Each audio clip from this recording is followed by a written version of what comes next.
Morning, chat. Morning, Carl. Morning, Billy. What's happening?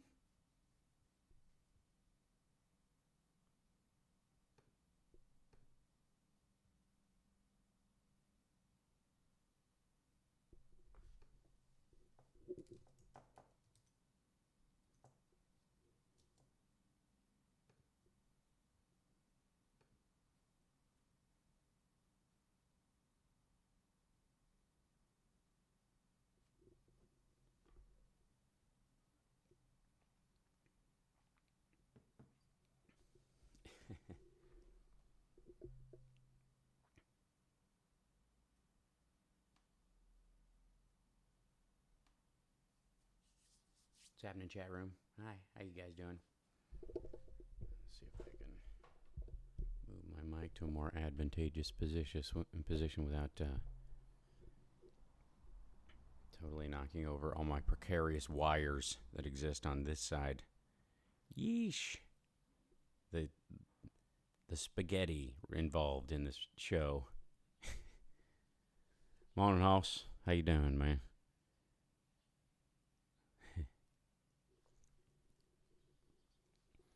I just sent the link out. If you guys want to do that too, you are more than welcome. Let's see.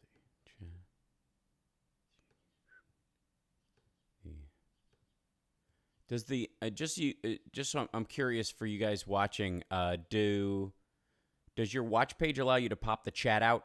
Because it can. Oh, the volume's low. Okay. Oh yeah, there it is. Hold on. 1 second.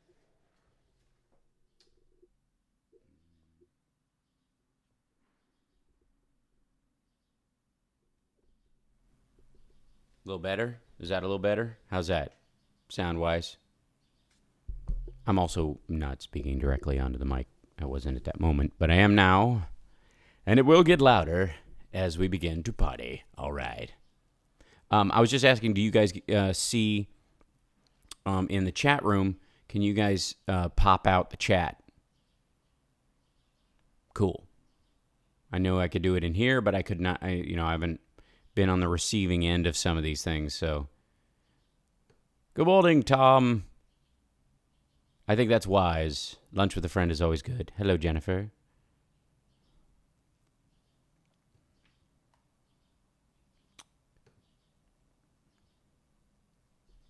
Mm-hmm.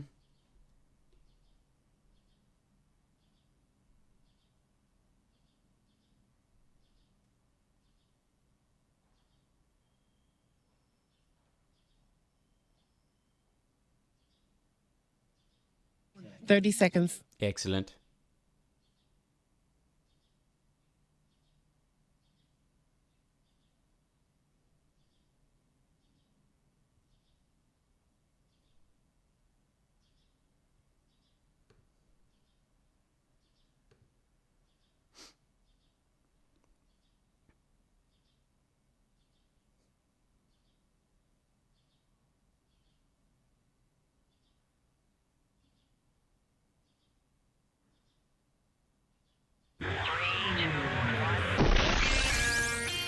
I have come here to chew bubblegum and kick ass.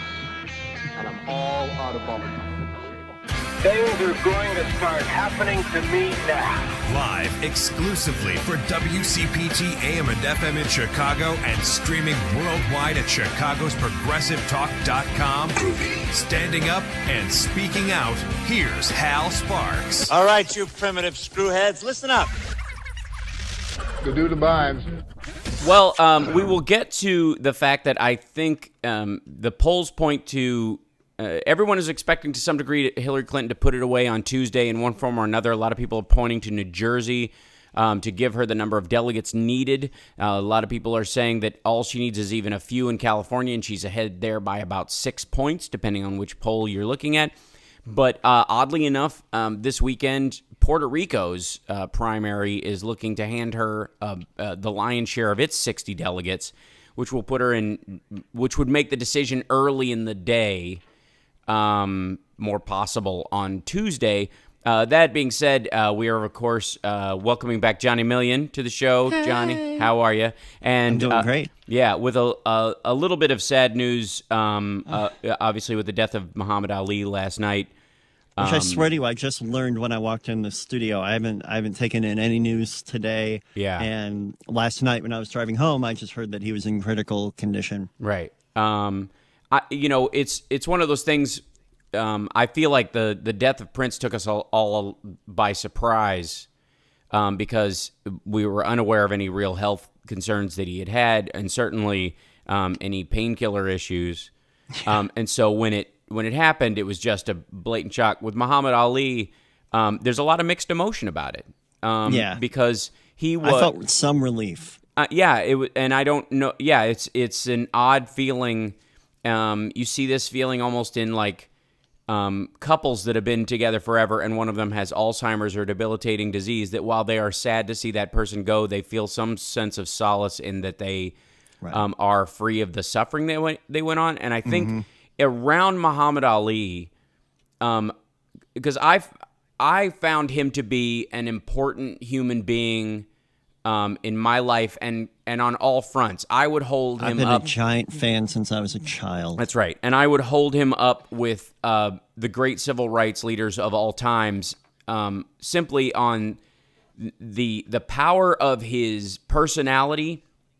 And at a time when big personality, especially for African Americans, was not rewarded, it was a dangerous thing. And he used it as capital. He totally did. He absolutely did. And I find him, I found him to be more pivotal in my, in growing up in Kentucky, as a positive turn for race relations in the state. I felt like he was more indicative of that than any of the civil rights movements that actually happened. That the power and joy of having Muhammad Ali, having been a Kentuckian, meant a lot to people, black and white. I didn't even know that. That's right. And a lot of people, I met him at the Derby one year. He was at the governor's. Is that a strip club? No, it's the horse race, but it might as well be because it is just a display of flesh. And it is just as archaic, I suppose, in that regard. It is as old as time. In that regard, it is the second oldest profession, making a horse run in a circle while a short dude smacks it with a stick. But you got to meet him at the Kentucky Derby. I did, and obviously because of his Parkinson's, he was obviously he didn't speak or whatever, and when he did, it was very light. But there was there was a glow around this human being when he was around. The deference that everyone gave to him when he entered, and curiously enough, when you do see someone in a circumstance where they are physically dealing with something that extraordinary, be they Stephen Hawking or someone that has disability issues that are permeate, that are obvious to all the second they see them, that kind of thing. There's an element of sort of personal pity that people automatically go to. It is a social effect that people go, oh, how sad. And it's hard not to. Yeah, there was, I would say, none of that with Muhammad Ali. There was still this, because he was still a big, imposing human being. Yeah, I feel like the reverence would... it overrode everything. It would swallow that whole... That's what it... And it did. It in fact did. And everybody was like, oh my God, that's Muhammad Ali. Just nonstop. Yeah. Like you... Yeah. I got goosebumps just hearing about somebody talking about meeting Muhammad Ali. Yeah. Other people. And I got to shake his hand. And it was one of those things where you just... skitter away. You just go, hi, right. I got nothing. I gotta go. Like I can't even stand near you because I'm gonna make a fool of myself. And this is a little unusual, Hal, but Nashville Carl's on the line. I don't want to screw him up before the break, but he never calls us early. Well, if he wants to jump in on this, especially and dovetail towards where we're going, which is the state of the nation in this regard. Let's have him on. Absolutely. Let's have him jump in. Thanks. Yeah. Apologies, Carl. I thought that when I saw the one call coming in that I knew who it was going to be. Mm-hmm. Are you on? Are you there, Carl? Hey, how you doing? Good, how you doing, man. Good. Man, I am doing fine. You know, I'm pretty sure you checked out the speech that Hillary Clinton gave. Yes, we're going to address that today. Yeah, that was rock and roll. That was one of the most devastating political speeches I've ever heard in my life. Mm-hmm.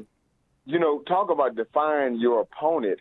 Still no response. It was crippling because it defined him with his own words. That's right. And then they sent out links. The Hillary Clinton machine is pretty damn good. They learned it from Obama last time. That's how he kicked their butt.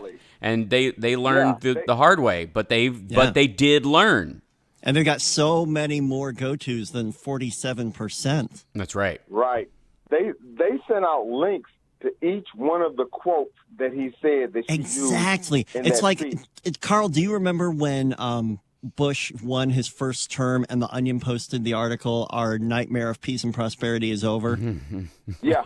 And then they re-released the article 4 years later with hot links with all these exaggerations that they said that Bush would do, and he did them all. Mm-hmm. And he did them all. And like I said, what was so devastating, and then right after that, this clown, this carnival barker, this phony, this fake, this racist, this sociopath, he just went on a tirade. And the thing about it is that she said that his temperament was not one of a president, right. And he proved it just a few hours later in San Jose. And the thing about it, she could use a clip of her. The commercials write themselves.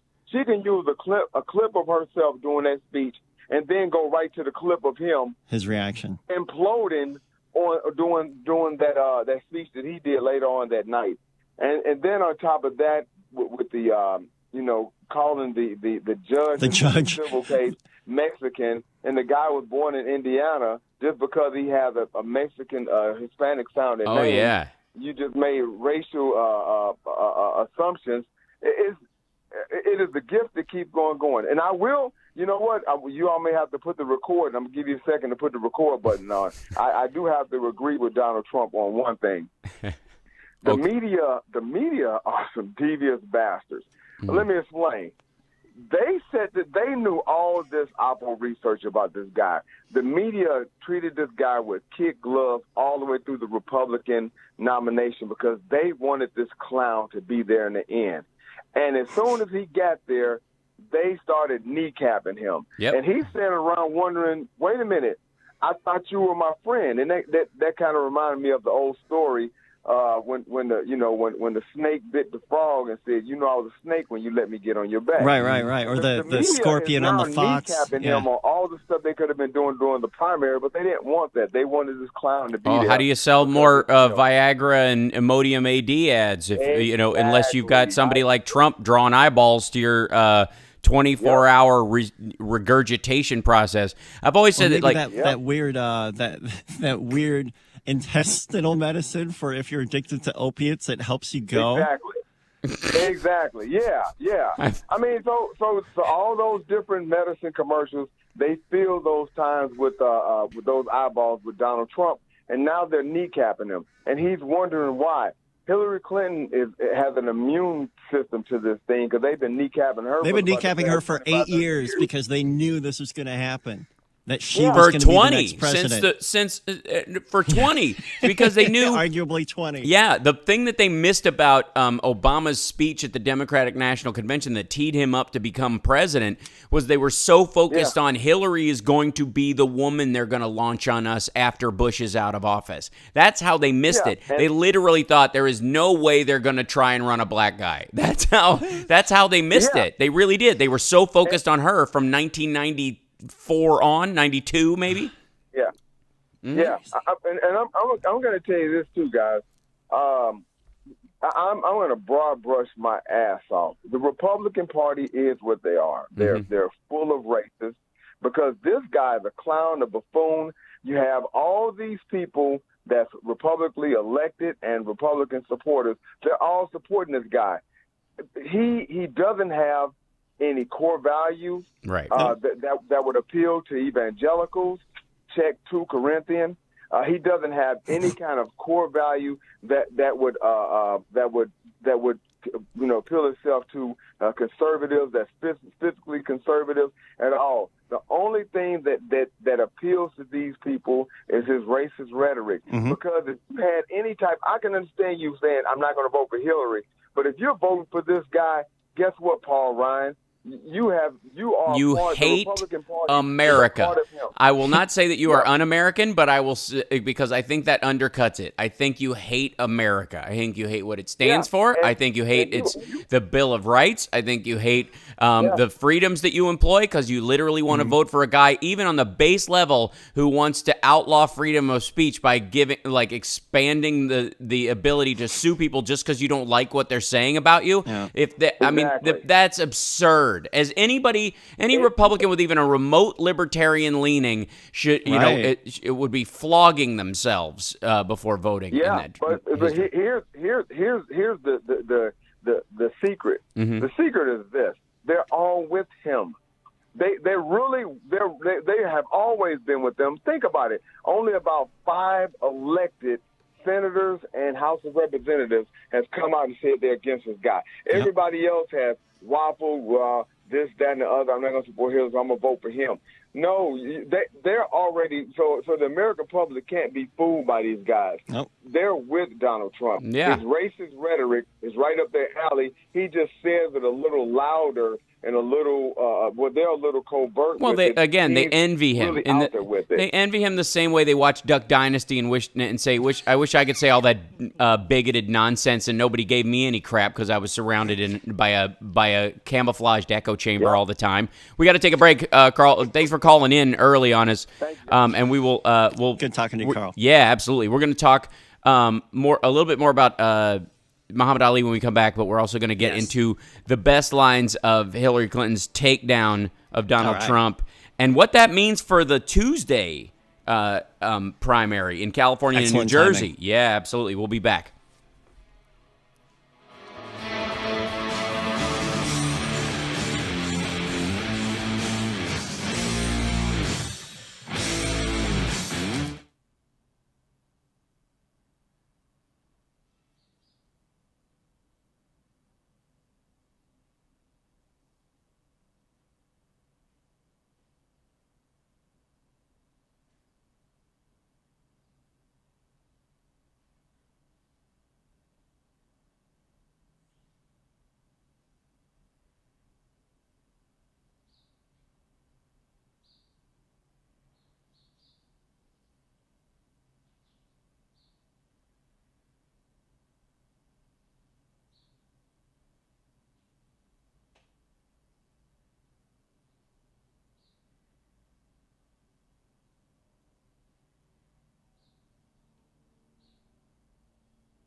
What's up, Billy?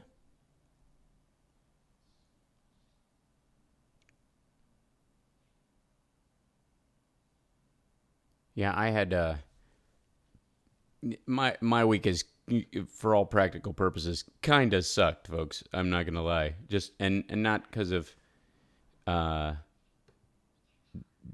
just 30 seconds. Just volume of stuff to deal with more than anything.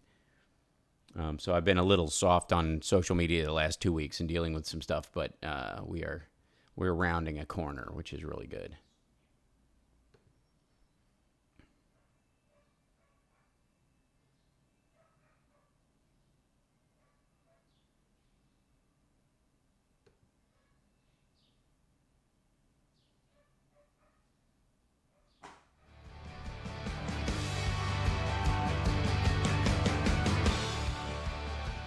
This is Tom Hartman, and you're listening to the Hal Sparks radio program, mega worldwide on Chicago's Progressive Talk, WCPT. Welcome back. The loss of Muhammad Ali at a time when there's, we literally have the front runner, the presumptive nominee, the parade float of the Republican Party, the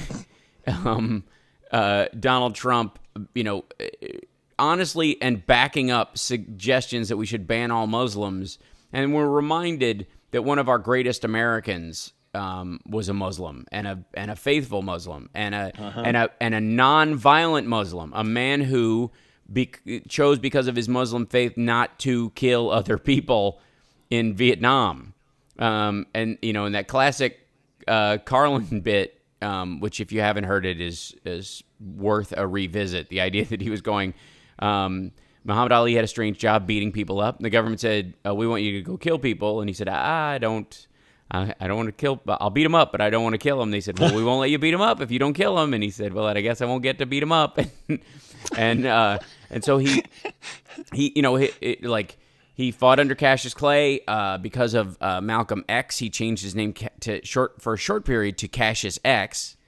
And then the quote unquote, and then the Honorable Elijah Muhammad, who, by the way, Muhammad Ali would reference quite often, said that Ali was his true name, so he named him Muhammad Ali, which Carlin also mentioned for its, phonetic pleasure. Muhammad Ali, Muhammad Ali. It just sounds nice. Muhammad Ali, Muhammad Ali. It's very singable. It was much more beautiful than Cassius Clay, the name that he'd been given. He was diagnosed in 1984 with Parkinson's. It was a big shock when that happened. A lot of people, we are learning a lot about, concussion disorders these days and the long-term effects of them, which were, either relatable or tied or not, whether it's a genetic predisposition or what. It certainly didn't surprise a lot of people that after the incredible fights that he had, that some level of damage might have been there from that. And I think a lot of people kind of linked it with that, rightly or wrongly. But we all kind of mourned, I think, a little bit when he started to, be taken externally by the disease. But all the while he had it, he would, he was present. It was an inability to communicate what was going on inside, not that there was something going. That's so awful. He was trapped in that. That's right. Yeah, and that was, I think, the hardest part for people to, on the outside looking at somebody who was their hero, going, I wish, he could. And in many ways, especially because it was his joy at being himself that was one of the most extraordinary things about him. His fearlessness, especially in an era where blacks were so derided, were so dismissed, that he was, for a man to come out and say, I'm the greatest that's ever lived, and never add a caveat to that.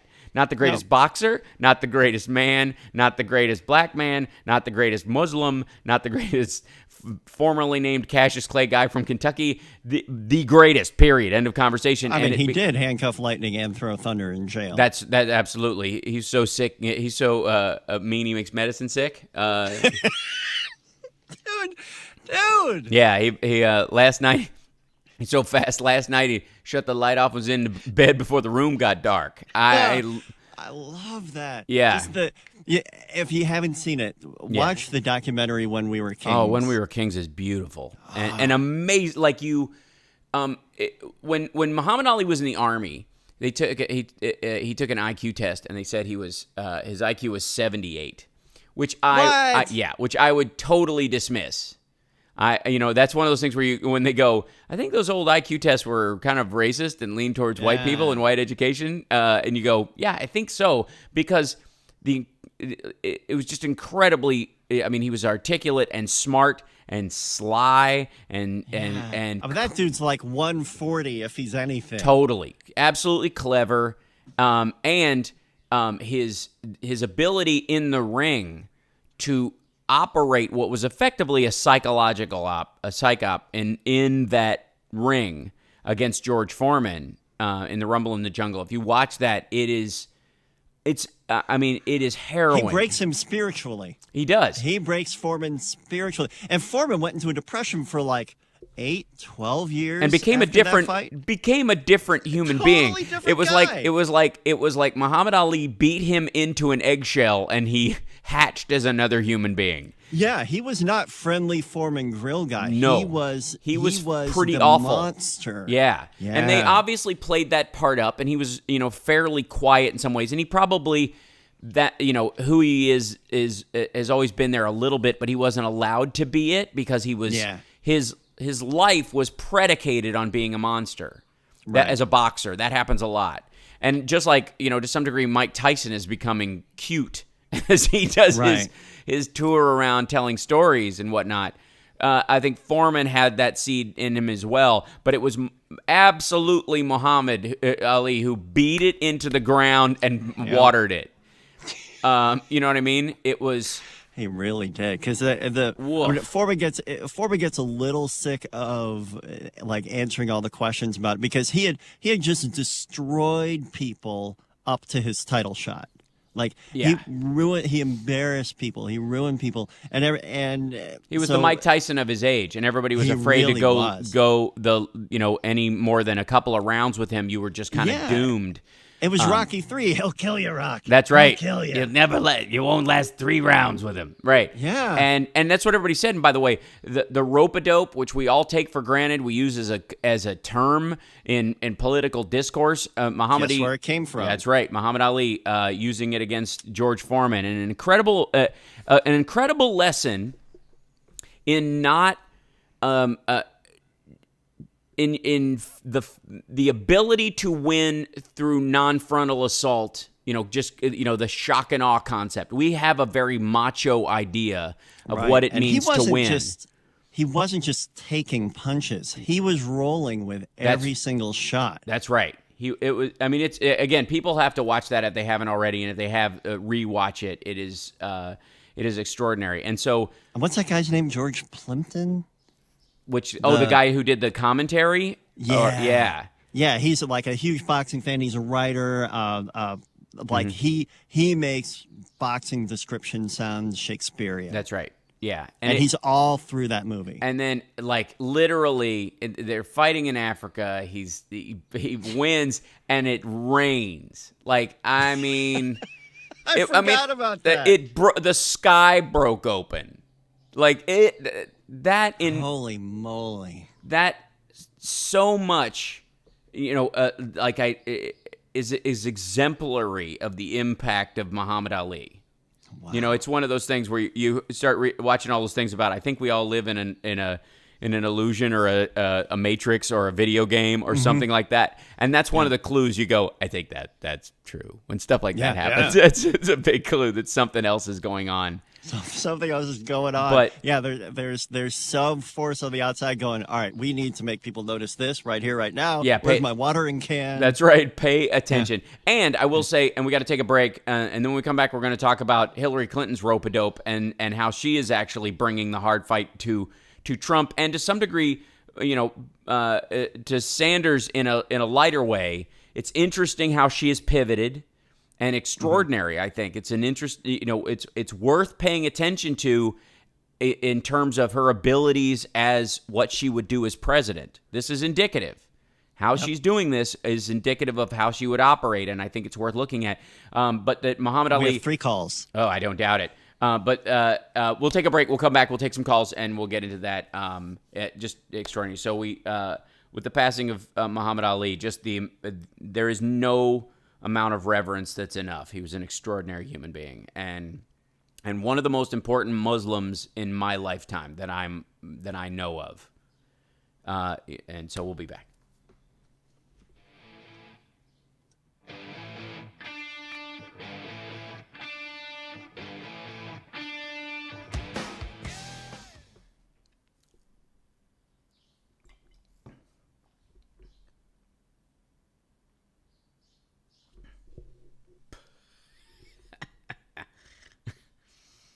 Oh my gosh, this is ridiculous. Okay, 1 second.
I love when you go from one Wi-Fi to the other, and it's just enough of the signal for it to hang on, but not enough for it to do anything. That's always fun. And so there's I have two Wi-Fi routers, and it doesn't make the jump. Sometimes you're like, why is this so slow? You're like, oh, because.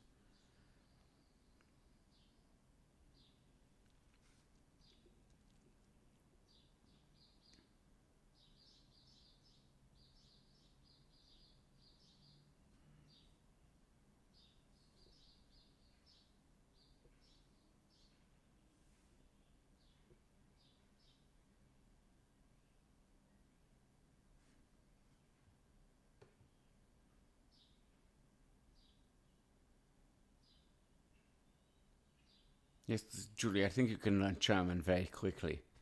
Schön Sie zu sehen. It's nice to meet you. And hello is hello, apparently, in most European countries. I love that Germans say tschüss, tschüss, tschüss, tschüss, which is just the British cheers with a German accent. I think that's great. Tschüss. Hey, cheers. Tschüss, tschüss, tschüss.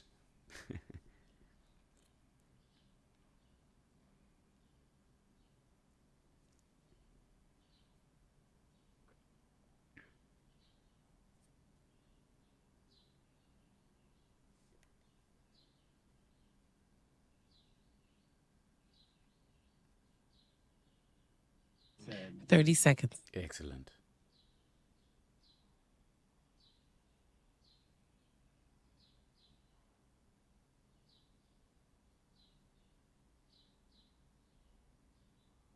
I spent 60 years of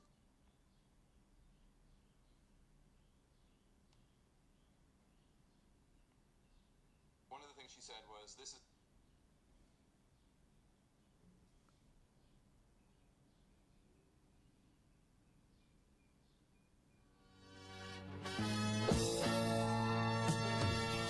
who knocked the crack in the Liberty Bell?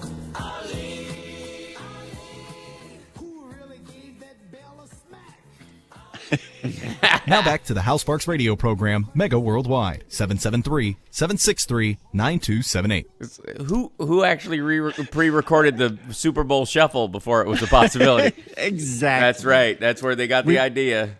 Yeah, Lady B was like, what was his entrance music? And so I just looked up Muhammad Ali entrance music, and boom. There you go. Ali's historical theme song. I'm going to tweet that out because it's horrible and wonderful. Well, again, you got to give them a pass because of the time. You know what I mean? We're not operating on the same, media, branding era that we live in now. That was that was a huge thing to actually be able to record something. Yes. You know what I mean? That actually got heard by other people. It took work. Because no one made records. That's right. No one made records but the pros. And everybody else's memory, by the way, of that of that era is didn't Elvis Presley just get out of a car and walk into some dude's radio studio and just record one of his hits perfectly on a couple of takes, and that was that? Like, that's how they used to make them? Yeah, exactly. Not quite. That's not quite how it. Yeah, not quite. The Rolling Stones used to rehearse their songs to death. They would suck the soul out of them before they would record them. That's right. Ask any of them. And the Beatles, it was not magic. The Beatles played in that club in Germany, like for what was it, 14 18 months? hours a day. Yeah, 18, like 6 sets in a day, just running their songs and running and running and running and running. Which is why Lennon's voice sounded so awesome for so long. It was so strong. Well, because it was just it had a very specific range. He stuck to it. He never reached. And the interesting though is he had this weird technique because they didn't have pop filters on their microphones.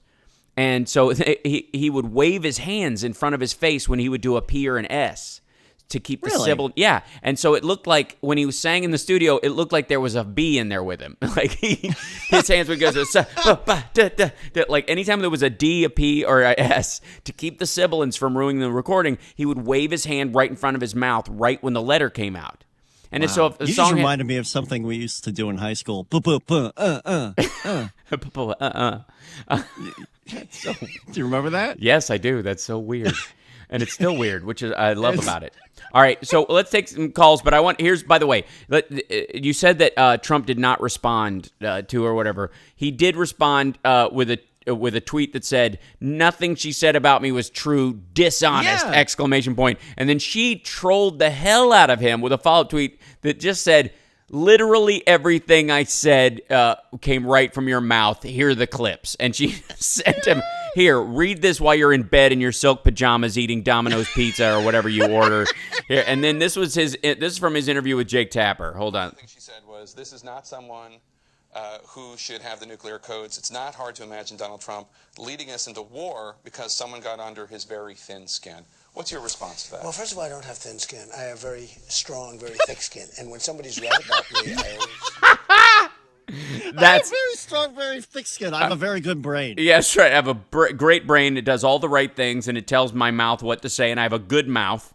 I have a great mouth that's great for shaping the best words, and my skin is very thick. And just... with the whole Mexican judge, the Mexican judge thing. Yeah, we'll get into that too. Scene, I'm sure, but what killed me this morning because I was listening to last night's Rachel was when the guy from CNN said that you're saying that this judge should recuse himself because he's Mexican. He's from Indiana. He was born in Indiana.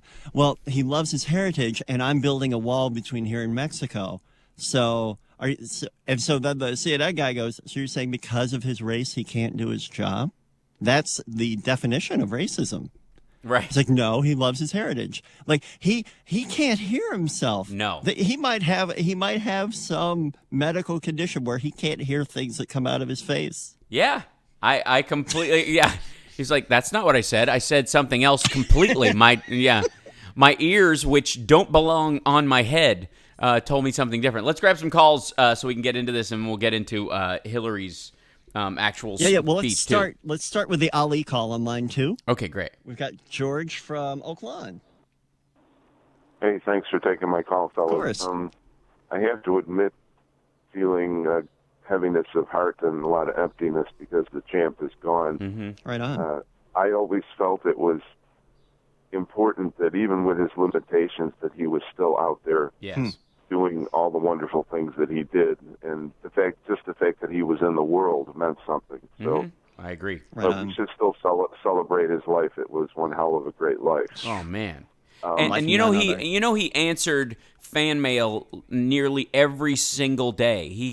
There was this room where they kept it. Yeah, and they literally had like a guest room at the house that they just kept filling with fan mail that people had sent, and he would take like 6 letters out every single day and answer them. And his handwriting was very hard to, for him to do that. Wow. But he would by hand write, like 6 a day. I mean, who does that when they're in that circumstance? Yeah, I would play the invalid card so hard. And he just an extraordinary human being. So what a guy. George. Yeah. And that's the level of the bravery. I didn't mean to speak over you there, George. Yeah. Well, that's just another measure of his great heart. Right on, man. And I would also. This is just a side comment before I get to my main point. People who are not Americans, who are not all that familiar with this country and live in distant parts of the world, might look at America and say, "What kind of an odd and crazy country is this that it can produce a magnificent human being like Muhammad Ali and a total turd like Donald Trump?" A free one. Sadly, a free one. That's right.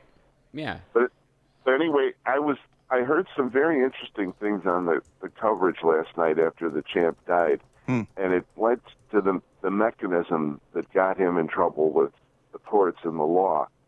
He apparently, when he was first classified by the draft board, and it probably had a connection with the examination you talked about, he was classified as 1Y because he was diagnosed as being a functional illiterate. Mm-hmm.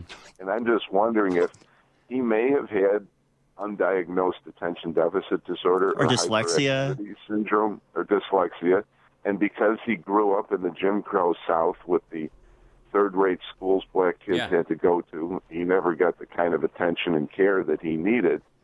And if he did indeed have those problems and those syndromes, then he should have remained 1Y. And back in the day, if you were registered for the draft at 18 and you weren't drafted by 26, generally you were home free. You didn't get drafted. Right. He was approaching his 26th birthday. He was 25 when he was reclassified 1A. And I'd really like to know what the process was that decided all of a sudden that now he's 1A. Like someone was trying to get him killed? Yeah. Yeah, and it also bothers me, right, that this took place under a Democratic administration, Lyndon Johnson. Right. Well, You know, and by the but way, in any but a event, Democratic he stood on his principle. a Democratic administration Stood on his in a world under principles and won transition. the court. Yeah. Right. Because we all it also was, yeah. It was real. Yeah. Go ahead. It was really, really heartening and interesting and an affirmation of the great things that this country is supposed to be. Right. That despite the fact that he was a Muslim and a black Muslim at that and a mouthy Negro and all those other things, our Supreme Court said 9-0, you're right. You're a man who stood on principle and your principles are correct. That's right. You That's know? right. He was representative of what the meaning of religious freedom in this country genuinely means.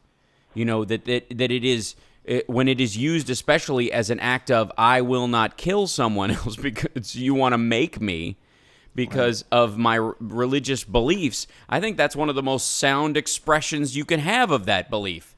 The do no harm first. You know, we can have arguments up and down about people's rights, you know, towards corporal punishment or how women or men should dress in public and that kind of aspects of religion. But the idea, the very base idea that, yeah, my religion says you shouldn't kill either. I'm not going to do it. And how many, I mean, there were religious objectors who were Christian who said, you know, the 10 Commandments say thou shalt not kill. That means me. I'm not going to do it. And some of them got sent and some of them didn't. It depended on where they went up. But I think you're right about them intending to make an example of him and maybe getting rid of him in that respect, or at least hoping he got rid of. The reality is, had he gone over there, there's an element of the people around him would have protected him in a great way. I just feel like, you know, even the other soldiers would have been, oh my God, look who's in our unit. But who's to say? And I think it was extraordinary that he made that stand. I think that was, you know, again, one of the most pivotal civil rights stands. I would put up right up there with Rosa Parks in that regard, because it not only affected the lives of African Americans and the impression of African Americans by other races in the country, how they looked at black people, but also the religious stand that he made for himself and his beliefs, which go contrary to a lot of people, especially the Republican frontrunners' idea of what that religion means and stands for. And that's impressive. And it is necessary of a reminder that just because an element of a religion hijacks it doesn't mean that's exemplary of every expression of it.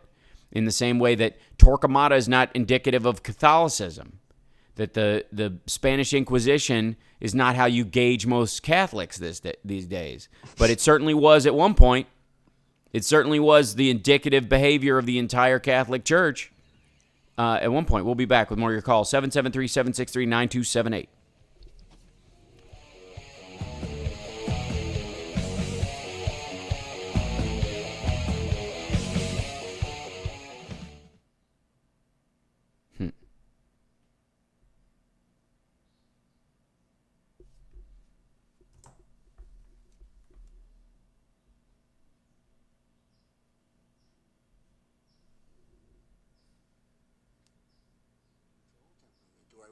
This unbelievable company. I wouldn't have built all of the things that I've been able to do in life. I've been #1 bestsellers, one of the best-selling books of all time, tremendous television success. I don't think anyone... I've been successful. Well, wait a minute, Jake. I've been successful in every business I've been in, if you think. Real estate, one of the most successful. Television, The Apprentice, which is, forget it. I mean, NBC came to me, they wanted to renew so badly, you have no idea. Well, what does that have to do with Burke. temperament? You're very successful, there's no question. You can't have that success without good temperament. And I will say Sure this, I you was can. thinking about the word temperament, and we need a strong temperament in this country. We have been led by weak. Okay. You can't be successful without a good temperament. Do you know how many maniacs have run countries over the millennia? And by the way, I agree wholeheartedly, Jerry Whitlow, in our chat room. Ali was a pretty man. He was a good-looking dude.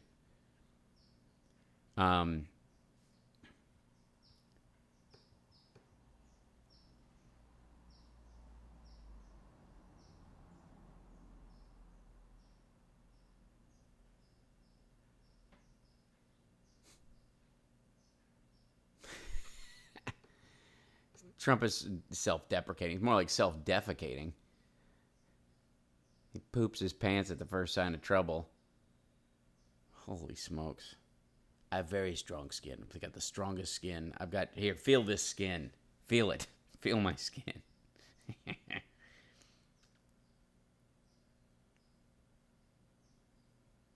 30 seconds. Okay.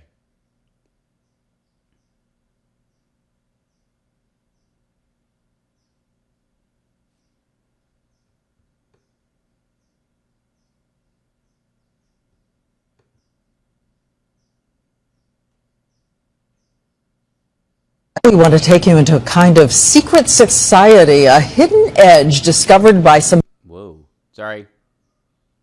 We're fine. That wasn't...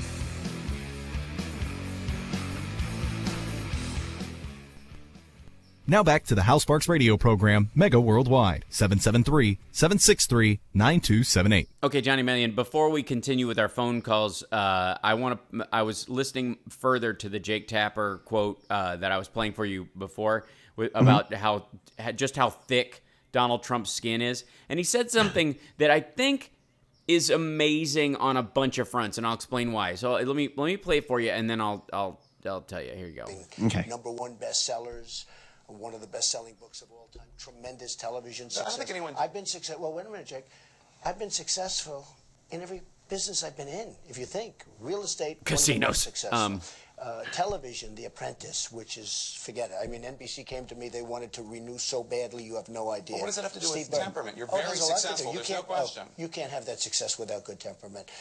And I will say this. I was thinking Okay. You cannot have that success without temperament. Okay. First of all, there are a lot of maniacs who are successful, partly because of their bullyish, psychotic behavior. Think of every diva you've ever seen. Think of every, thunderous, crotch-grabbing, sexual assault lady. I don't want to have lunch with Aretha Franklin. Mm-hmm. Sure, because apparently it's a difficult process. It will not be comfortable emotionally for you. And in your case, in your case specifically, deserved. I would like to say, right. I wouldn't blame Aretha in that particular moment, but I will say that there's this idea that somehow you need good temperament, you need even keeled, whatever, to be successful is insanity. First of all, think of all the tyrants that have run countries that we despise or have been at war with over the ages. That Putin appears successful. Yes, he does. By that, and again, I'm not so sure about his temperament. That's right. I'm sure. By all historical accounts, Genghis Khan, very successful leader, not known for temperament. No. Again, back to Torquemada and the Catholic Church and the Spanish Inquisition. Really ran that organization quite successfully for quite a long time before he was, I think, deposed or murdered by someone who ran it equally horribly, but with terrible temperament. The idea that somehow he's equating business success with how you have to temper your own reason in running a country. Because again, does Trump know he can't get into office and then just fire the poor? He can't just take anybody who makes below a certain amount in the country and go, you guys are fired. You're now Mexicans. You're now Canadians. I'm shipping you wherever you're close, whichever border you're closest to. And if you live near the ocean, we're just pushing you into the water. Yeah. You're fired. poor people. You're fired people who are successful who I also don't agree with. And any real estate developer that I might be in competition with after I get out of office, because this is sort of a big land grab. But it's cartoonish. Let's grab another call. I want to grab one before we get to the bottom of the hour, because we're going to have to start the top of the hour with the just Clinton bringing her game strong against him, and getting the exact reaction we thought she would get from him. Yeah. How about Donald on line 2? Sounds good. Hey, Donald, welcome. Are you there, Donald? Do we have you? Donald? Careful, Donald. We've got a couple other people. Going once. Donald? There's a bit of a delay, so I'll give him credit for that. He's not there. We'll put him back on hold if you can, or call back Donald if we missed you. Sorry about that. And we'll grab another call real quick. All right, so line 3, Terrence from Mississippi. Cool. Hey, Terrence. Hey, good morning. How are you? Go ahead. Hey, maybe that was Donald Trump on the other line and just didn't want to answer. That's right. He got just hung up when we asked him a good question. Yeah, I brought up his very thin, thick skin. Right, his alligator skin. I would say maybe somebody else besides the cat may have taken his tongue right there. So a cat that lives on his head. Look, the way Hillary took his manhood the other day. She might as well take everything else. Emasculation. But anyway, you was asking about whether the attack on Trump will help Hillary Clinton. Mm-hmm. I think that it may actually help her, because now you're seeing a fight in her that I think that some Democrats who may have been on the fence with her can now say, okay, she can really take it to Trump now. And matter of fact, just yesterday, a new poll just came out where she opened up a double-digit lead now on Trump. Mm-hmm. So, what a difference a day makes. That's right. And she also expanded her lead with Sanders in the California primary at the exact same time, and it was very much related to the effect that this is having. So yeah, absolutely. And another thing that Trump did yesterday that just really offended me, he was at a rally in Redding, California, and he pointed out, hey, where's my African American? It's like, oh yeah. Okay, so you just gonna treat us as just token people? What? Yeah, did you not see that one, Johnny? No, I heard about it this morning, but I haven't seen it. His argument is that there was basically a fight breaking out at one of his rallies as per usual, and that everybody assumed that the guy that was on his side was the white guy, and he was like, no, it was the black guy. Where's my African American? Wait, let's see if I can. I'll see if I can get that one to play. Hold on, wait. I have to wait till the ad stops playing. Right. But well, in the meantime, a Muhammad Ali quote. I've got a few here. Yeah. I've wrestled with alligators. I've tussled with a whale. I've done handcuff lightning, throw thunder in jail. Thunder in jail. Absolutely. If you've listened to any of the, wait, let's see. I think this might be it coming up. Here you go. This is Trump. A case where we had an African American guy who was a fan of mine. Great fan, great guy. In fact, I want to find out. How about that guy? Wait, listen. You know what? Look at my African American over here. Look at him. Oh. Are you the greatest? Do you know what I'm talking about? Okay, so we have an African American guy at one of the rallies a month ago. Where's my wow. like? You're doing well with an entire race of people when you have to find one and go, that one's mine, and then coax be his so amazingly tone deaf to the slavery implications and the fact that you've got white supremacists backing you, and you don't even have the mental awareness to not say my African American. Amazing. That that alone points to a hole in his head in terms of cognitive ability that is stunning. Look at my African American over there. Oh, by the way, over there. He didn't bring the guy up on the podium and introduce him by name like any normal human being would. You would go, everybody see this guy? This guy's name is Greg. Everybody thought that Greg was here to protest me. But he wasn't. He believes in what I'm saying. And they saw him in a bit of a tussle with a protester who was white. They assumed the white guy was here, but he wasn't. Greg was on my side. That's how you do that. It is not. It doesn't take any brains. It doesn't take any major political team behind you to go, hey, we got a great idea. Why don't you we found that guy. His name is Greg. Bring him up on stage, and we'll have a little discourse so people know that some of these folks are on your side. And knee jerk is like Bizarro politician. Remember the Bizarro world from DC Comics? Right. Oh, yeah. Just inversion. Everybody looks like a chiseled monster, like a bad sculpture. Yeah. Right. Exactly. But the idea is, understand, this is a man who wants to run the country and doesn't have either the team around him or the ability to communicate with his own team or the thought within his own head. The thought was within his own head that would just simply go, you know what? That everybody thinks that guy's on the other side. I'm going to bring him up. And as simple as you do all the time with, he did it with the veterans groups. Remember, he had a couple of guys at his damage control thing where he did give the money weeks later after somebody called out that he gave about $1 million and said he gave $6 million. So awesome. So he had to scramble together to get it's like one of these old Heart to Heart episodes or some detective show where an embezzler ended up killing somebody because he'd been embezzling, and he had to put the money back all of a sudden before they discovered that he'd been... Why is Heart to Heart coming up in my life every week?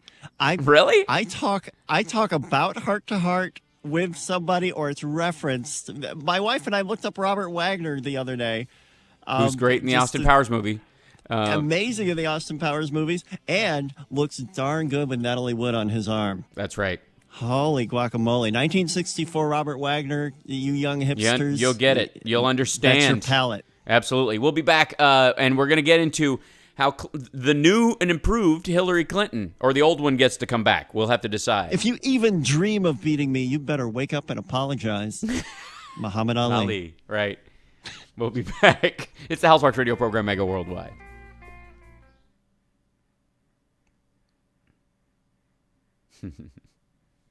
Oh my God. So let's see some of these.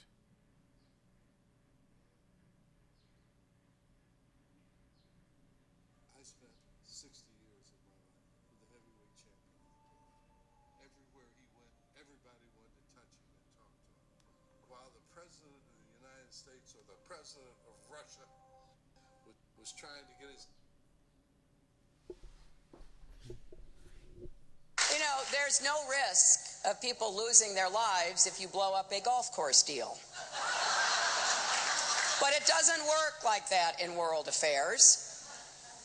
Just like being interviewed on the same episode of 60 Minutes as Putin was, is not the same thing as actually dealing with Putin.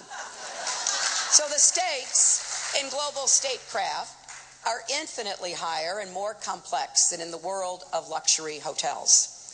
We all know the tools Donald Trump brings to the table: bragging, mocking, composing nasty tweets. I'm willing to bet he's writing a few right now.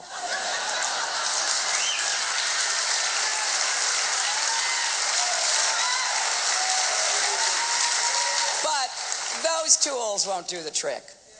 Rather than solving global crises, he would create new ones. He has no sense of what it takes to deal with multiple countries with competing interests and reaching a solution that everyone can get behind.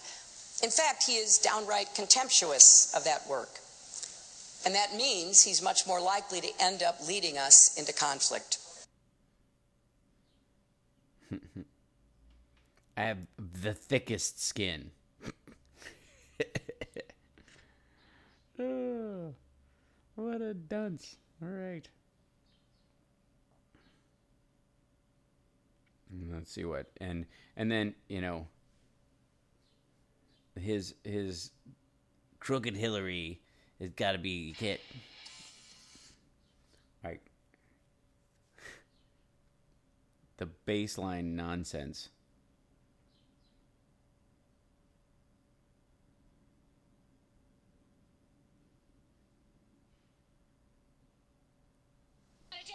Trump took some sharp incoming fire, he made it clear he was ready to fire right back. Hillary Clinton labeled Donald Trump a fraud, saying he was trying to scam America just the way he scammed students with his Trump University case. Now, as for Trump, he showed up here in Sacramento and opened his speech by unleashing a series of counterpunches against Hillary Clinton. He called her Crooked Hillary, and he said she was one of the worst secretaries of state of all time. She's not qualified because she has bad judgment. Now, who said that? Bernie Sanders said it about Hillary. She's not qualified. So here are 7 points that I marked down, which I think are important. And they talk about Hillary and her incompetence. She's one of the worst secretaries of state in the history of our country. Now she wants to be our president. Look, I'll be honest. Give him a break. They are written in crayon, and he did write them with his feet while he was in the tub. This is not a president. The worst. What a point. Me. Actually, a lot of people think I look extremely presidential. You want to know the truth. But do you really believe that Hillary is presidential? This is not presidential material. Touché, Monsieur Trump. Touché. How do you manage to be? How do you cut me to the quick? How do you unleash such a barrage? I wrote 7 points down to really attack her. Counterpunches. Number 1, she was the worst. Number 2, I'm better. Number 3, I'm better. Number 4, she's terrible.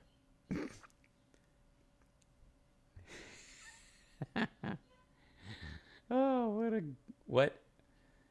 Okay.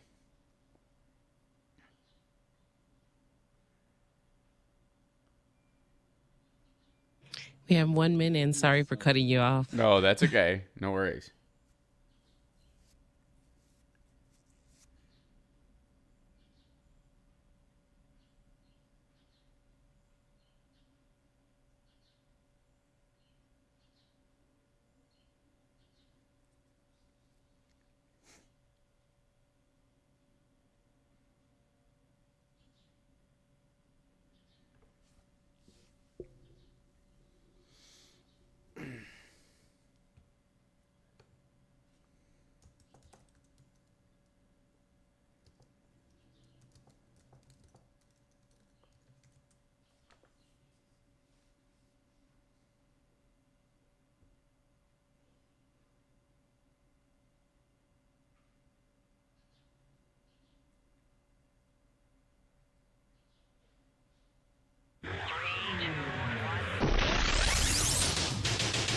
You're listening to the Hal Sparks radio program, Mega Worldwide.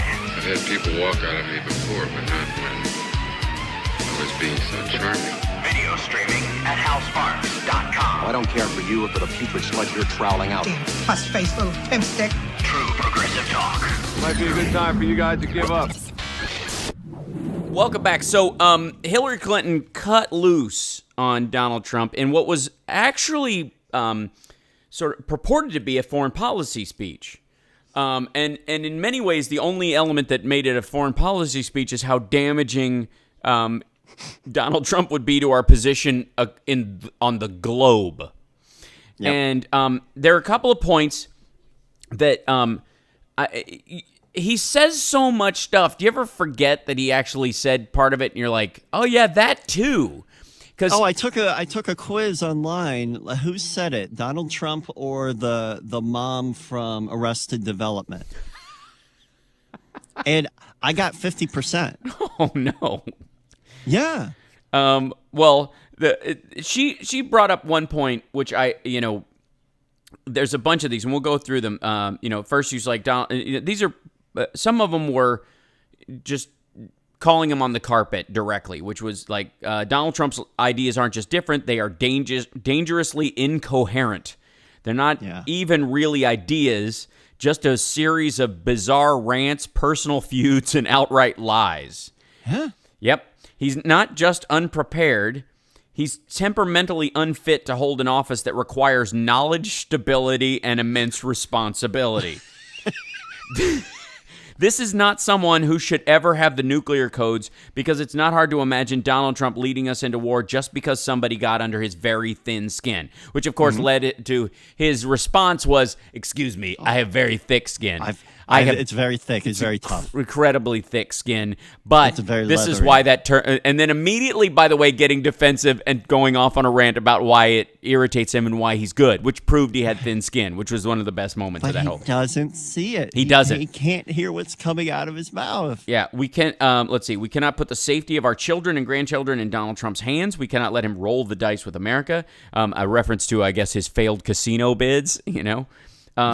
He has no ideas on education, no ideas on innovation. He has lots of ideas about who to blame, but no clue about what to do. This is the one that really stood out to me. Okay, and in context, okay, she said, this is the quote from her. This is a man who said that more countries should have nuclear weapons, including Saudi Arabia. Okay. A lot of us, when he started going off on this idea that we're tired of policing the world, we do all this military work for these countries and they don't, we don't get anything from it besides international stability in certain regions. I mean, that's obviously why we did a big portion of it, and some of it might need to come to an end, like Okinawa or Germany or what have you. But South Korea, I would not include in that. And I certainly wouldn't go, one of the best ways to do it is give nukes to countries and let them just work it out themselves. As if essentially our problems with Pakistan have come from the idea that over time we allowed them without pressure to become a nuclear force. That's put us in a very difficult situation with a lot of the stuff they do on a governmental level. It makes it eggshells where it shouldn't be. But Saudi Arabia, okay, understand the context of what was it, like 14 of the 19 hijackers were Saudis on 9/11. Yeah, this is a New Yorker who knows that. By the way, he knows Alex Jones. He's been on his show. They know that, one of the alleged reasons why he says he wasn't for attacking Iraq was because of the Saudis. This is a man who said the Saudis should have nuclear weapons. Also put that in context that there's just been a recent argument about the secret 28 pages of the 9/11 report that put a lot of the blame solely at the feet of the Saudis that are so apparently shocking that the Saudis themselves said, if you release that, we're going to divest $1 trillion from your stock market and crash your economy. That's how bad these 28 pages are, according to them. And again, this is a New Yorker, a proud New Yorker, a man who made most of his money in New York real estate, who is arguing that the Saudis should have nuclear weapons. I mean, wrap your head around him just not being able to connect two thoughts in that vacuous head of his. This is someone, this is back to the Hillary quotes. This is someone who has threatened to abandon our allies in NATO, the countries that work with us to root out terrorists abroad before they strike us at home. Number 8, he believes we can treat the U.S. economy like one of his casinos and default on our debts to the rest of the world, which would cause an economic catastrophe far worse than anything we experienced in 2008. By the way, this is an argument I don't even know that he's aware of that we have every time the Republicans don't want to do a budget deal and want to effectively shut down the government and say we're not going to and default on the debt. Every time this comes up, we have this. We've had it so many times under the Republicans in Congress, because this has been their weapon of choice against the Obama administration to keep them from doing anything that helps anybody that isn't them. And to be that blind to the political machinery that's been going on over and again, it could be, it's kind of like his African American. It could be that you put some thought behind how you're going to articulate what you're saying, and you could spin an awful idea your direction. Mm-hmm. But he's incapable of even doing that. He could go, you know what, we are going to... He just doubles down, no matter how negative it is. He doubles down like an angry teenager. But with less information. That's the unfortunate part. You could shape it to make it sound like you're doing it from a principled or informed point of view. And he is not. Okay, so number 9. He said he would order our military to carry out torture and the murder of civilians who are related to suspected terrorists, even though those are war crimes. That's when he said you have to kill the families of terrorists. You got to go after the families. You got to kill their families. I'm sorry, it's terrible, but you got to do it. How does that not make more terrorists? Okay, in what world, honestly, would, if any other country, think of Germany, think of the whitest country you can imagine. During their attack on the United States, if the Germans said, guess what?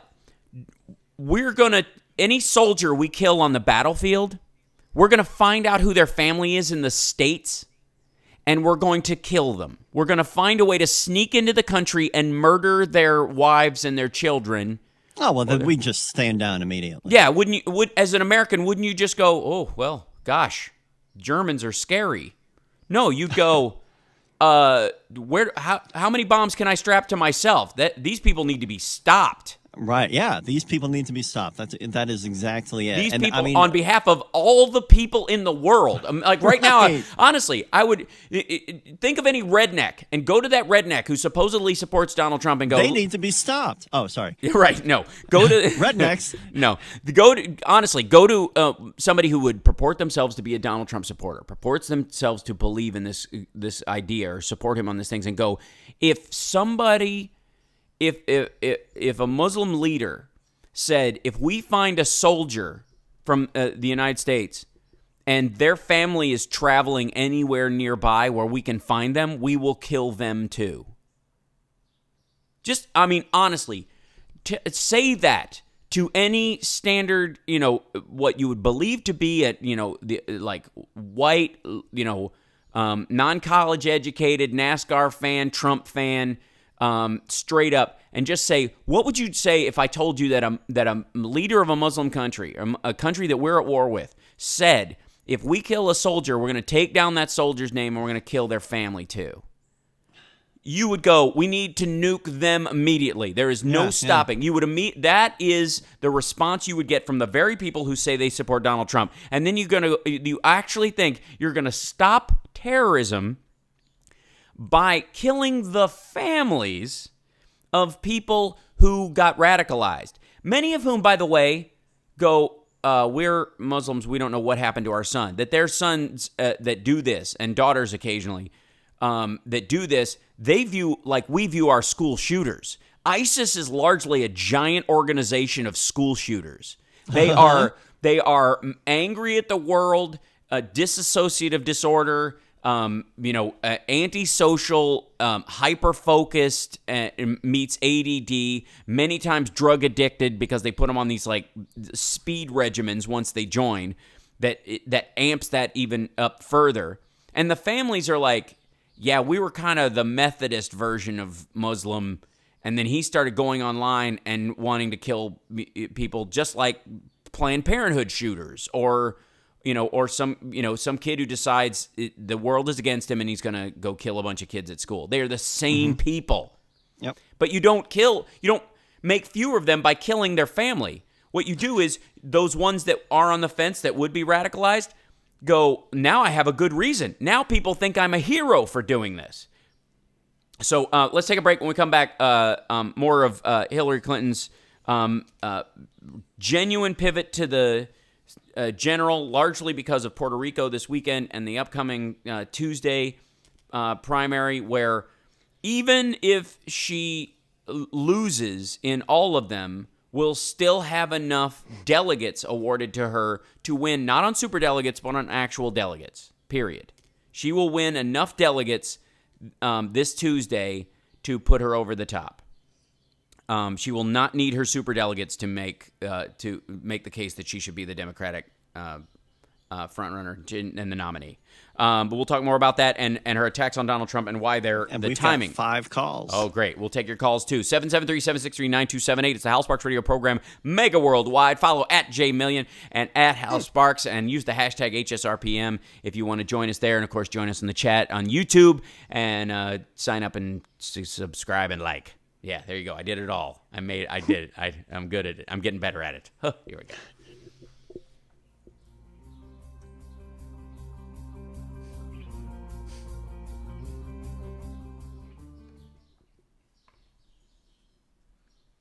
Hi, Robert. In terms of going to the NASCAR race and that kind of stuff, I don't have a problem with people who aren't, patent intellectuals or people who like that kind of stuff or have a much more kind of simple view of like going to the lake, barbecues, all that kind of stuff. There's a lot of Americans who are like that. A lot of them, by the way, of many different races. The same people, the same human beings, thank you, Julie. The cultural differences aside, specificity of cultural differences aside, effectively the same thing. Barbecuing in your backyard is a black thing, is a white thing. Here in Los Angeles, Hispanic people do it in the parks a lot. You see the parks and there's big outings, entire big like Mexican, immigrants and their families having these big barbecues and parties in the parks. Same people, just different races, doing the exact same thing with mild variants of cultural versions of it.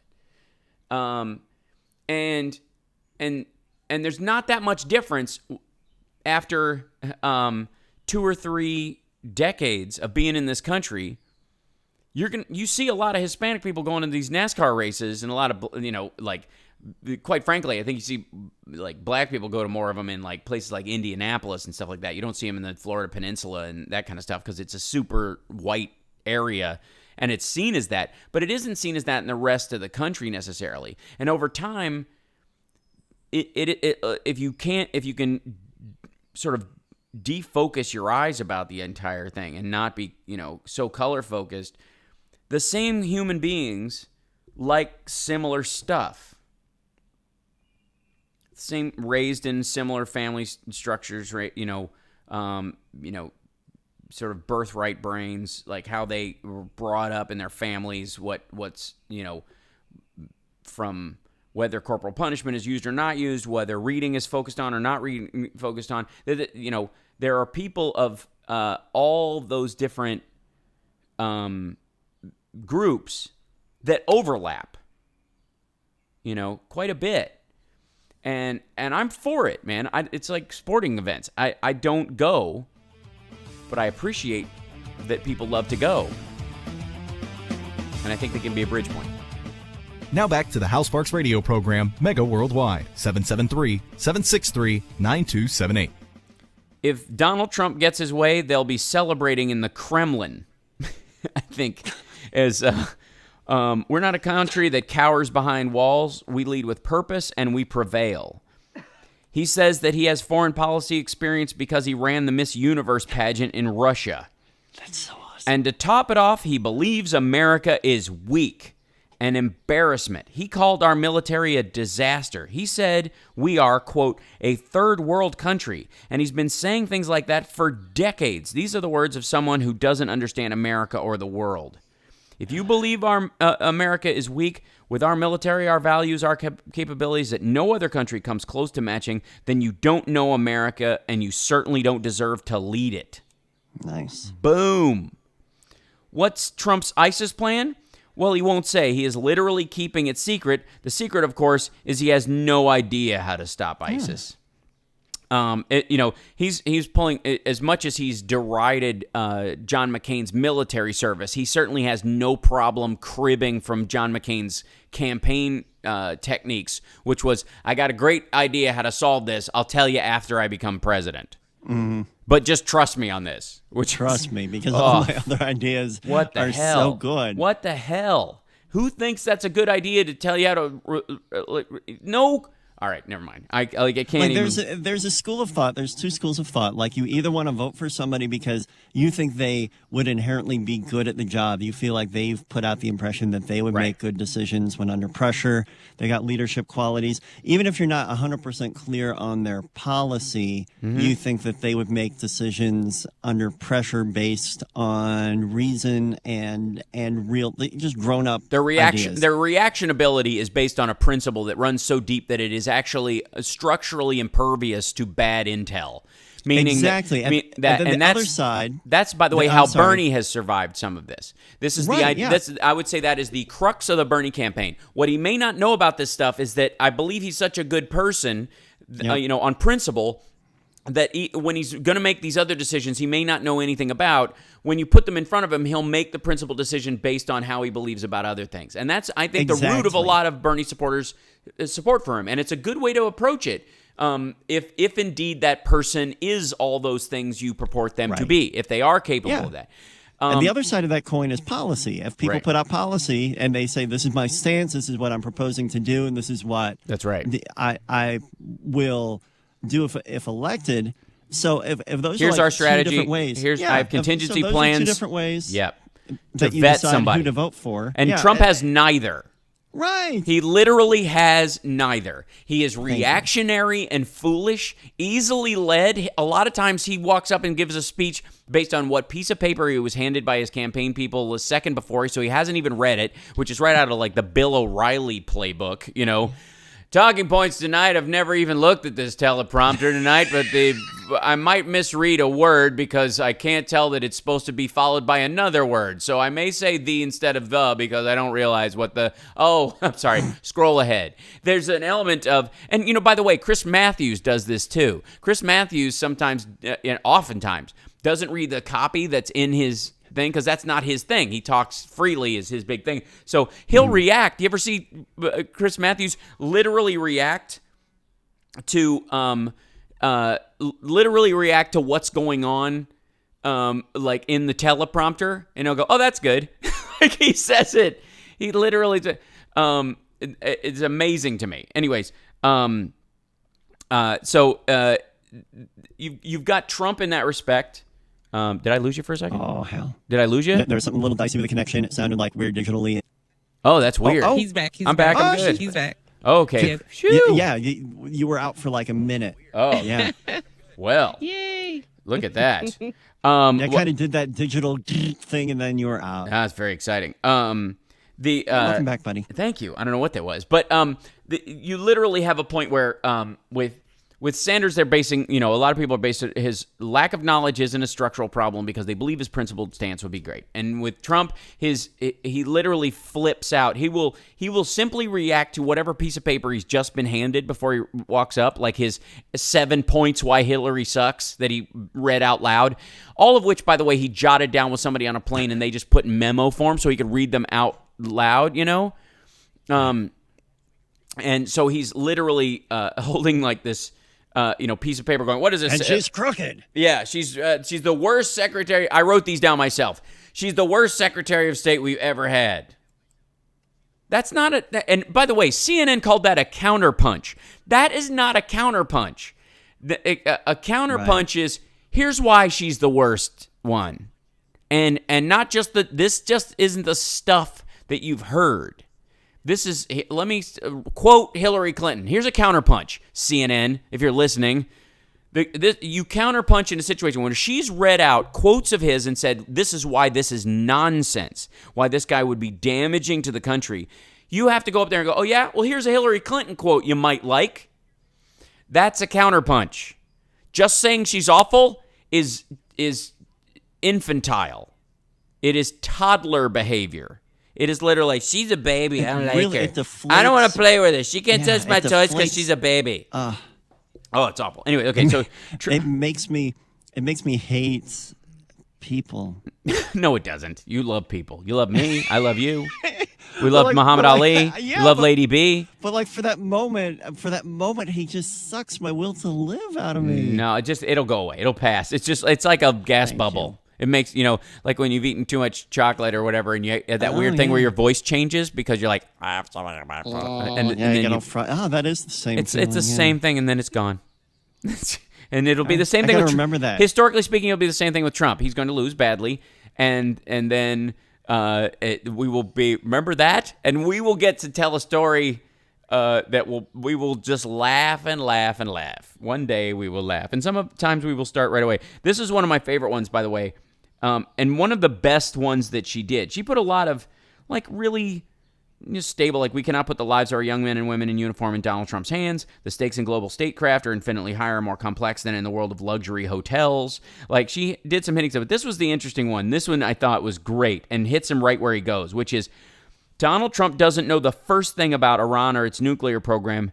Ask him. it will become very clear immediately. Wow. Ask him. Yeah, it'll become very clear quickly. Which I think is great. I mean, that's where you hit him.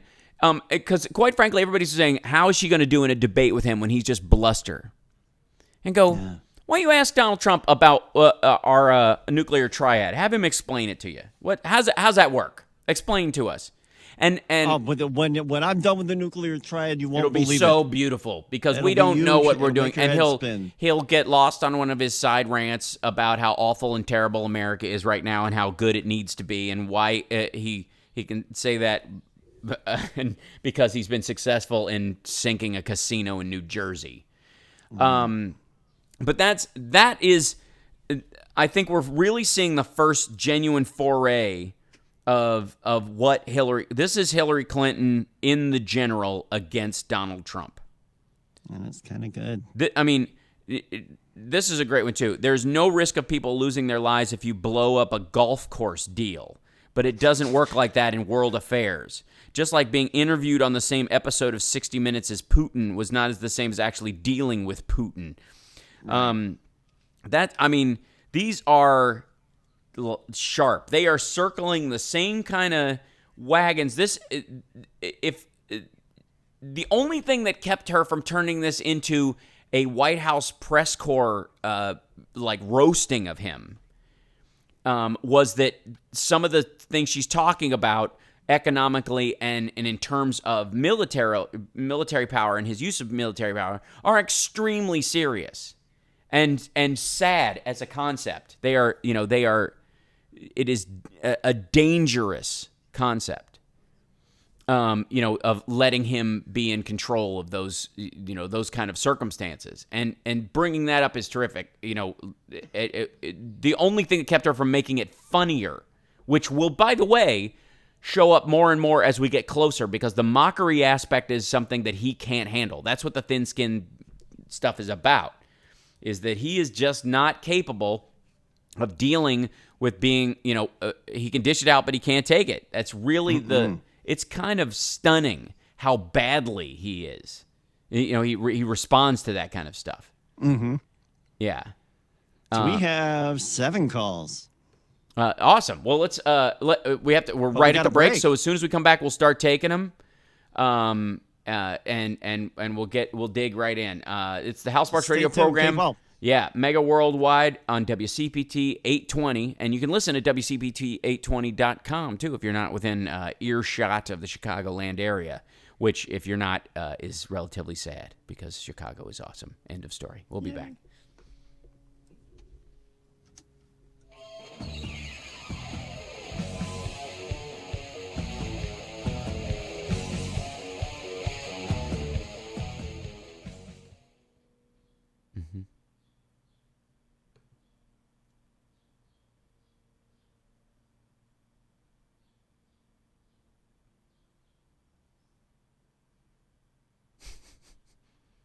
Just reading through the chat, catching up.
1 minute.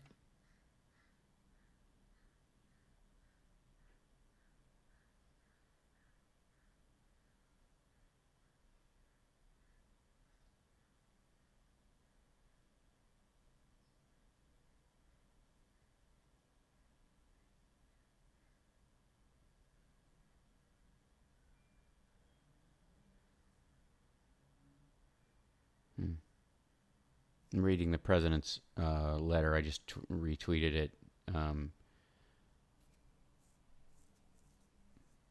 Yeah.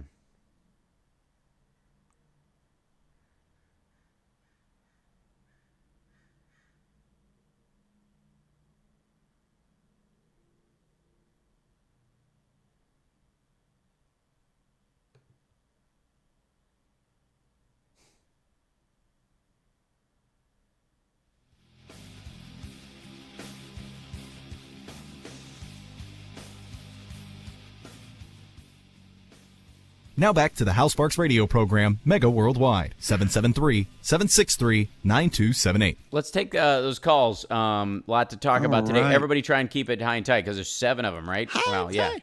Cool. Line 4, you've been hanging forever, Sydney from Michigan. Excellent.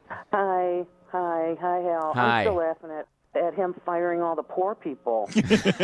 Well, that's whenever the Republicans say they're going to run the country like a business, I go, what does a business do? They fire all the people who aren't keeping up their end in the job, right? Well, you can't do that when you run a country. You unfortunately are just as much their president as anybody else's. And as a matter of fact, it's as if you were hired for the company to make the worst workers there have a better opportunity to do a better job. And if you ask Donald Trump if he could do that at any company he'd take over, he'd look at you like you were out of your mind.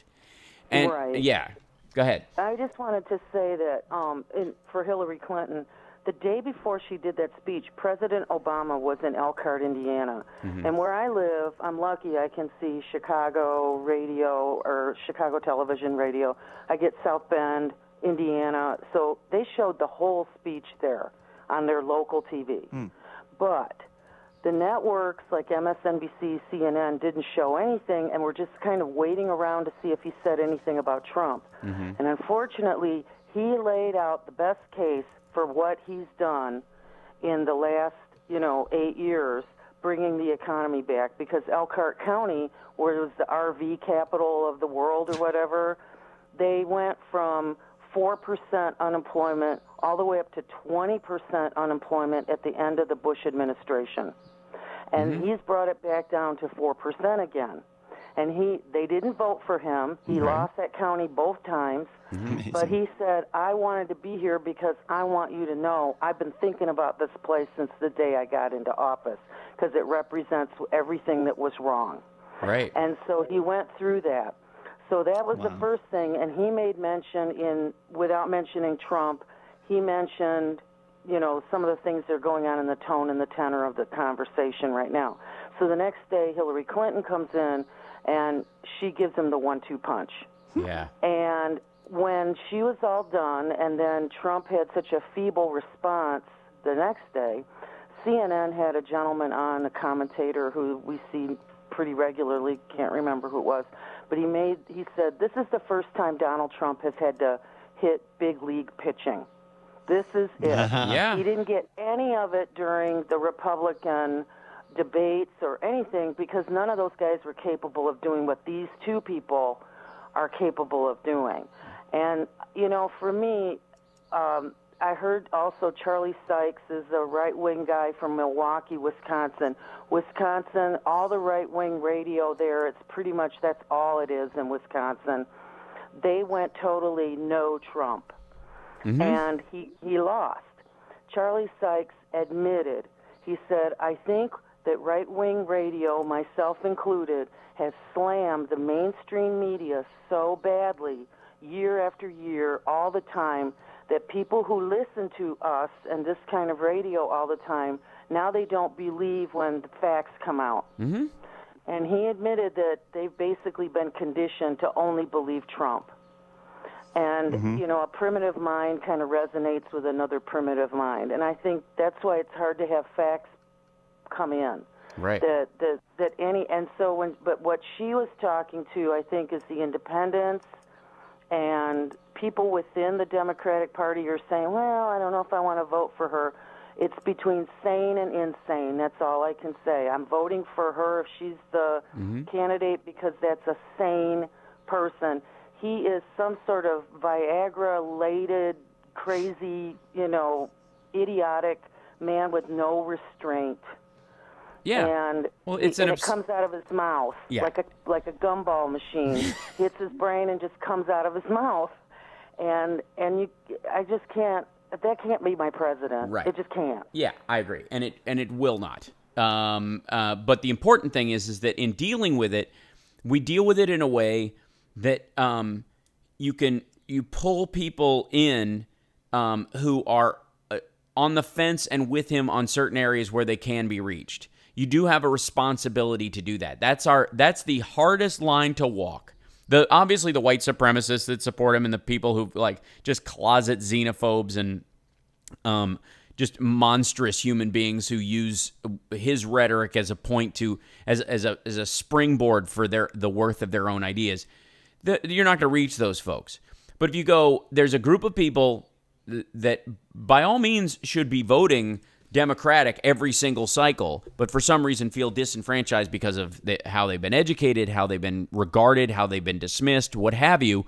It's very important that we address their needs and make them go, wait, I've been wrong about this other stuff too. And we have the ability to do that because the information is on our side, and they're not. There are people who aren't too far gone. I appreciate the call. Let's grab another one real quick. Who do we have there, Johnny?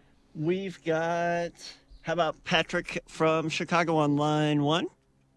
Great. Hey, Patrick, go ahead. Guys. I just had a quick point. I thought Donnie Don't had the thick skin of an orange, but he has the thin skin of a tangerine. That's right. Yeah, he's like one of those, what are the ones, the mandarin oranges? The little ones, yeah, you get at Christmas that are super easy to peel. That's what it is. Mr. Tangerine Man. Mr. Tangerine Man. Hey, Mr. Tangerine Show Man. us your thin skin. Right? That's great. It's an I was also thinking of that episode on The Simpsons. I can't stop thinking about it whenever I hear him. Remember when Flanders gave Bart the book on how to learn to use a pocket knife, and the name of the book was called "Don't Do What Donnie Don't Does." That's right. I mean, I just keep thinking of it like, don't do what he does, don't say what he does, Donnie don't. Yeah. Great points, brother. Thank you for calling. Let's grab another one real quick, and we can get a couple in before we have to go to break. All right, it's Steve from the Gold Coast. You hear how quick we're going. Line 2. Hey, Steve, go ahead. Yes, a couple points. And you're right. We've absolutely entered the general election phase of this whole process. And you make some wonderful points with regard to how detached Donald Trump is. I had a colleague in graduate school, and her work was on Far Eastern politics, economics, and so forth. And for her doctoral dissertation, she decided to talk about the instability in that region of Pakistan and India and the ongoing disputes. And what she found was that a majority of people who were actually in high-ranking positions in those two countries did not understand what nuclear war was. Now, these are two nuclear powers, yet they did not understand what it meant to go to war. In other words, you get questions and answers when discussions took place whereby, yes, they'll bomb us, and then the next day, we'll turn around and we'll bomb them, as if you're just going to kind of sweep the dust off of yourself and get up and start bombing them, not understanding what thermonuclear war really is. And Trump is someone who is so detached from that kind of nuance and subtlety that, that he doesn't understand that you can't deal with these people as if you're dealing with Great Britain. Say what you will about the British or the French or the Germans or numerous other people who are nuclear powers. The fact is they know what it means to go to war in terms of a nuclear capacity, and that there is no winning a nuclear war.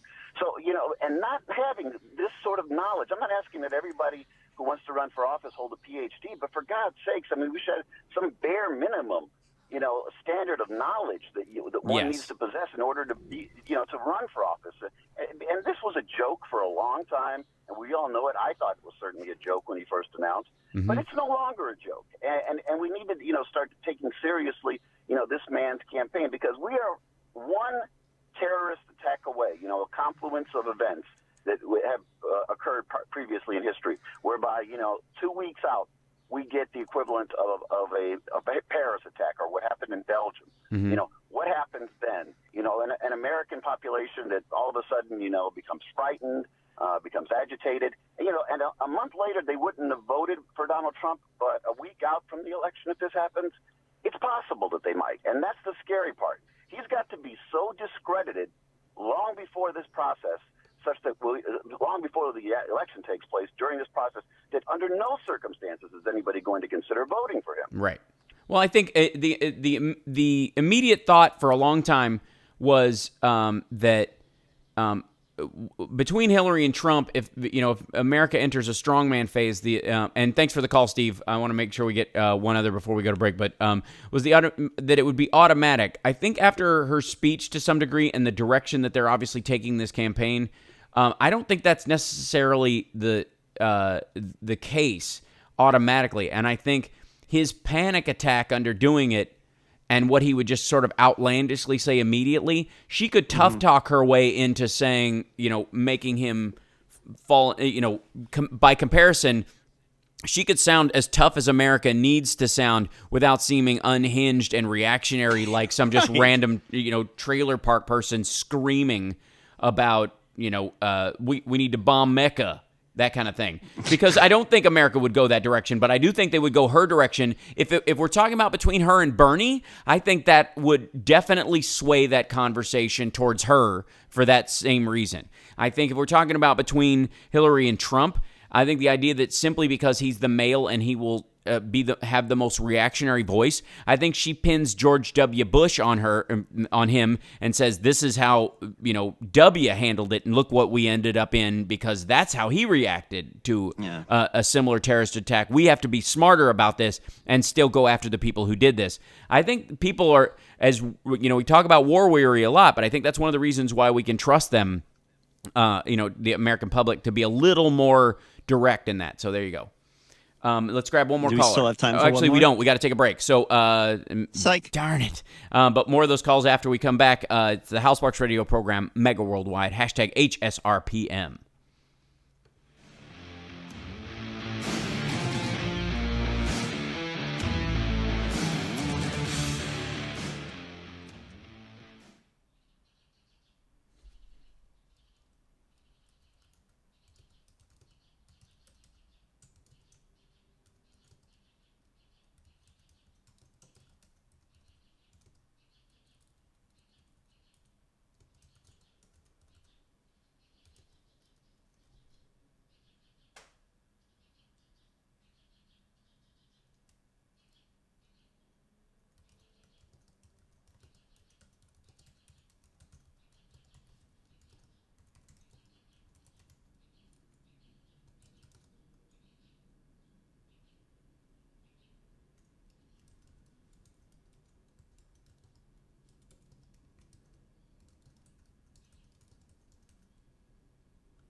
One minute. Cool.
Welcome back to the Hal Sparks radio program, Mega Worldwide. It's now time for the happy ending. Welcome back. Let's take some more callers. 773-763-9278. We're getting near the bottom of the show. So everybody keep your comments as tight as you possibly can so we can get everybody in. Who do we have there? How about Dan from Arizona on line 3? Hello? Yeah, go ahead. Yeah. Okay, anyways, my name's Damon from, I'm in Gillard, Arizona, and I just wanted to, I'll keep it pithy. I thought, there's been a lot of talk about, Hillary needing to shore up the left from the Democratic Party. And, the super sexy thing would be like a Hillary Elizabeth Warren ticket. But one name that I haven't heard, and I've heard like Sherrod Brown, but I haven't heard Feinstein. Or not Feinstein, I'm sorry. Boxer? Feingold. Yeah. Russ Feingold? No. Oh, my goodness. Russ Feingold? I can't believe Yeah. Russ Feingold. Yeah. And I think that would be an awesome ticket because you don't have that, you got two girls and, Which is the attack that they're expecting, although I think that's actually stronger than people. I think if we're ready for a woman president, we're ready for a woman vice president at the same time. I think there's a lot of argument. I don't think it drives any voters away. I do think that having anybody who is on the fence on the other side about voting for a woman, as you do, they will have that ridiculous keep one hand on the pool while they're still trying to swim idea.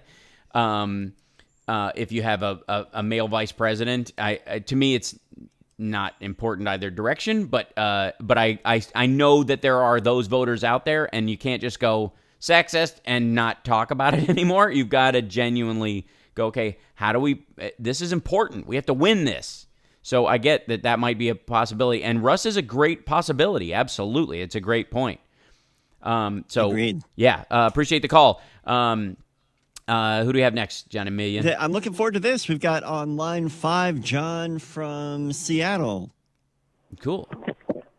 There he is. Hello. Yeah, I wanted to not change the subject, but get back to Muhammad Ali for a moment. Sure.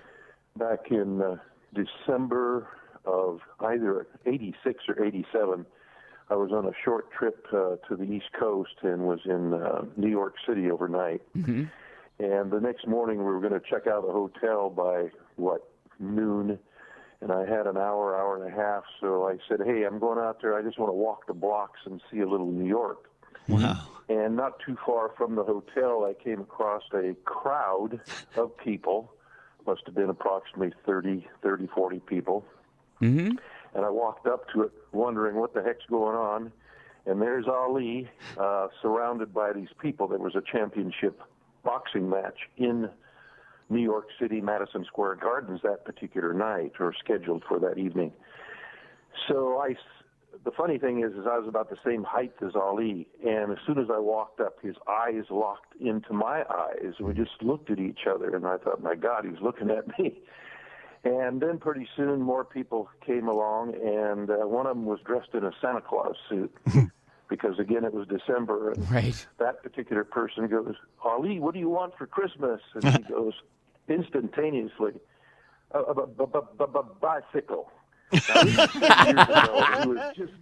He was just starting to struggle with his speech problems because of his injuries. Right. But I hung around for a few more minutes and then took off because I didn't have much time. Came back by that area half an hour, 40 minutes later, and that crowd had then swelled to at least 100 people, maybe 120, right. Trying to be realistic, and had moved maybe a whole half block. So it certainly illustrated, in my opinion, how he loved people, how the people loved him. Yeah, and man. There were no bodyguards. That's the other crazy thing. Right. Can you imagine the way people would swarm on the guy trying to do harm to Ali? Yeah, that's right. Yeah, the world is his bodyguard, in many ways, Exactly. because that's what beloved What really do you think is. you're doing? Yeah, right. Oh, One other thing, just as a tangent, I've always had the saying that tough guys don't look for fights. Right. And guys with fast cars don't squeal their tires around corners. Thank So you. contrast Ali and his silence and etiquette and just pure class versus Donald Trump, who is a punk. Well, I will say this. Donald Trump cribbed a lot of the ego aspect from people like Muhammad Ali and people like Gene Simmons of KISS and people who've made a big splash by ego pronouncements. There's a difference, though, because Donald Trump was born rich and was shored up rich, and that when he did it, it's punching down. When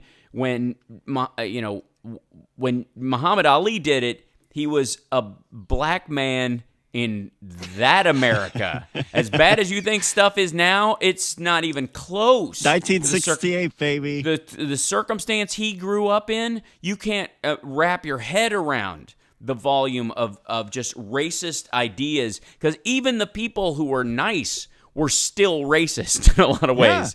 They were like, yeah, I don't think they should be hurt, but I obviously they're not as smart as white people. Those were the good guys back then. Yeah. So, and we still have a lot of growing to do as a country, but understand that the ego pronouncements of somebody like Donald Trump, who was, inherited from his dad hundreds of millions of dollars and got a, loan from his dad to start his own real estate business, and all the benefits, by the way, that go with that loan and the connections and all the stuff, which are, on paper, priceless. The issue. Excuse me.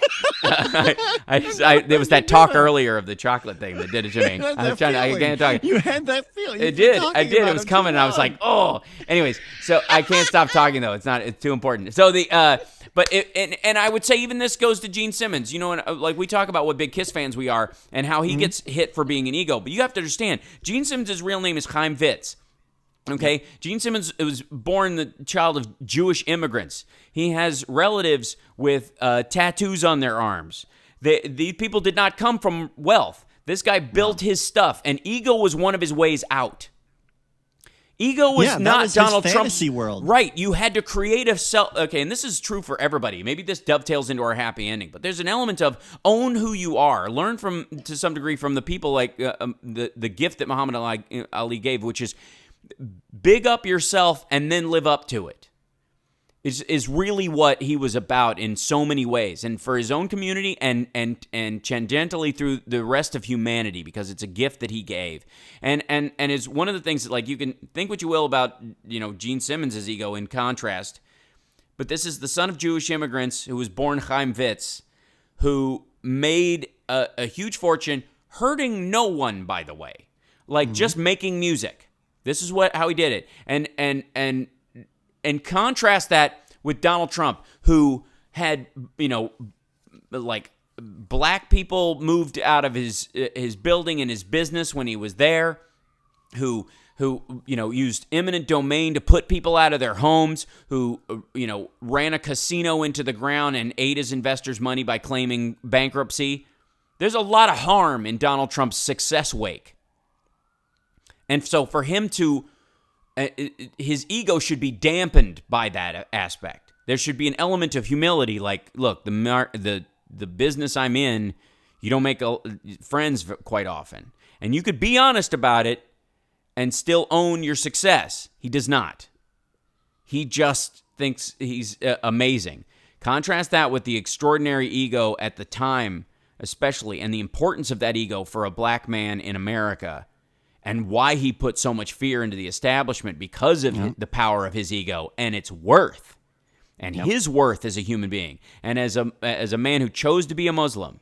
All of those elements are so important that that speaks volumes about his worth, and like I said, in contrast to the worthlessness of Donald Trump. There is nothing that Donald Trump has done that could not be gap-filled by any other real estate mogul or reality TV show host.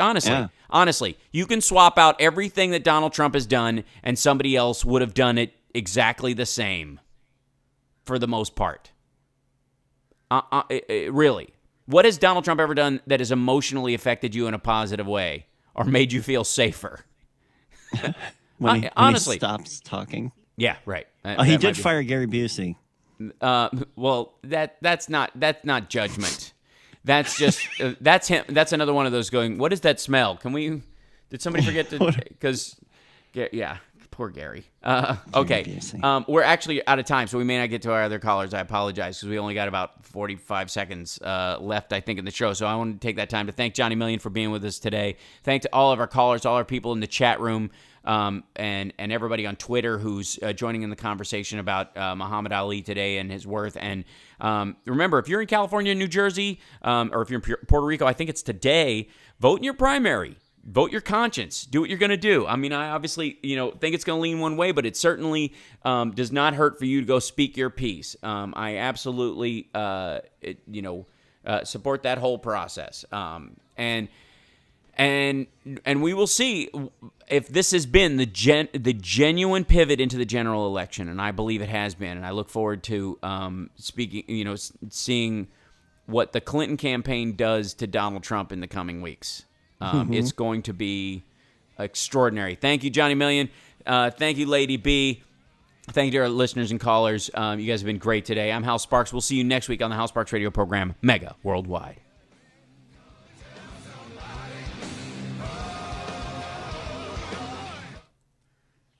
Thank you, Lady B. Thank you, Johnny Million. Rock and roll.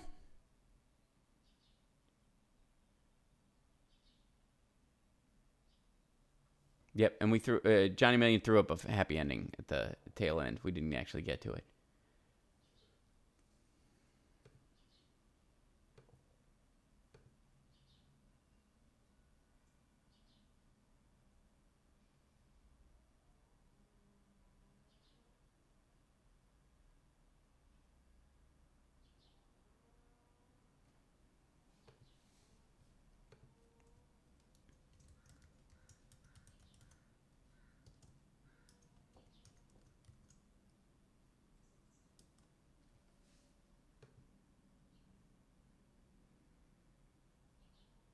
Cool.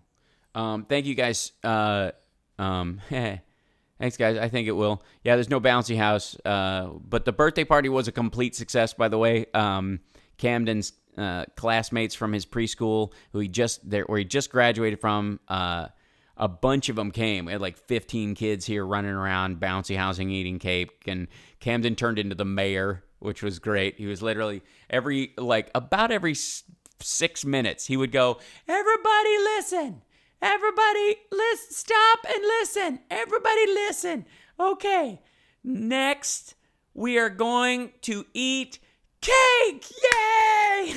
And then 6 minutes later, and I'd go, "No, cake's in about 10 minutes." And he'd go, "Okay." And then 5 minutes later, he'd go, 4 minutes to cake. Everybody listen. Everybody stop what you're doing. 4 minutes. It was beautiful. He's so cannonball, right? Just watching him do that is just amazing. So anyways, you guys are awesome. Thank you so much for being in here with us, and I will see you later. I got to run out. My mom is here in town visiting, and so I'm going to actually take her out and about. So have a wonderful weekend, and I will be more social media-y the rest of the week, so you will see me popping back up over the course of this. Yeah, are you gonna? Hi, how are you? Hold on 1 second. I might be able to get Chud up, but we'll see. Hold on. Yes, hello. Hello. You're just such a good kitty. You're such a good kitty that I don't know why you're running. You do this whole business. When you do this whole business, you're just being the business. Why are you doing it? Hi, how are you? You're a good kitty. Hi, come here. Come here, you. You're all touchy today. She's all touchy. How are you? Hold on, I'll take my headphones out because I don't need them anymore. I'll hang this guy up so they can do their show. There you go. And here's Chud, everybody. This is Chud the feral cat who used to run. Just listen to this.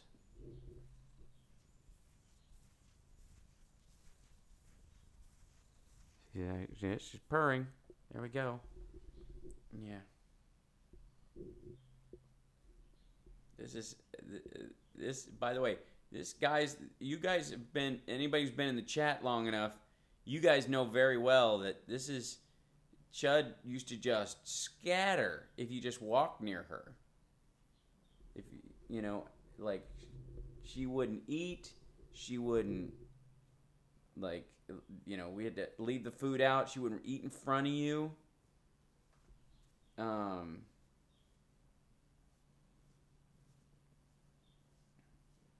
Yeah.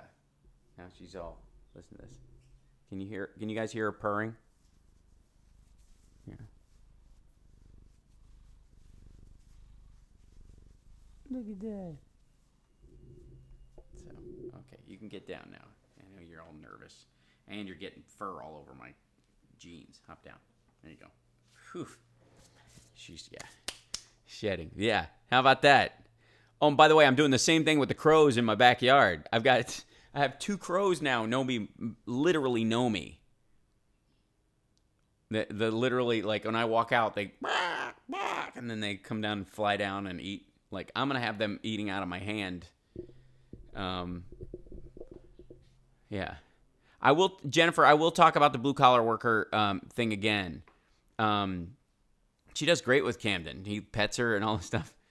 But yeah, I literally have 2 crows in my backyard that I know I read a big article about how smart they were and that they can recognize the human walking gait. They can tell a person by how they walk, which is amazing.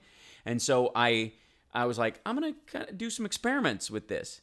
I watched some videos online about this dude who was like, you know, getting crows interested in his backyard and whatnot. So what I did was when I give Chud or cat food, there's always a little bit left in the can. So I would throw a little bit of dry food in there, walk it out to this table in my backyard, and tap on the thing when the crows were around. And then because they were eating her food. And they would fly down and eat it out of that can. And now, like in the morning, they're calling for me. It's the funniest thing. And if my mom goes out and does it, they're a little dodgy. But if I bring it out, they're like, oh, him. They don't even fly away now. It's the coolest thing. Yeah, they bring you presents, just like cats. Yeah. They are not the racist crows from Dumbo. No, they are not. But the racist crows, let's be clear, the crows in Dumbo weren't racist towards anyone. They were just representative of black people in a racist way. So it was the cartoonists, arguably, in that situation where they were. But, yeah, so there you go. Yes, they are tool makers. It's just kind of amazing.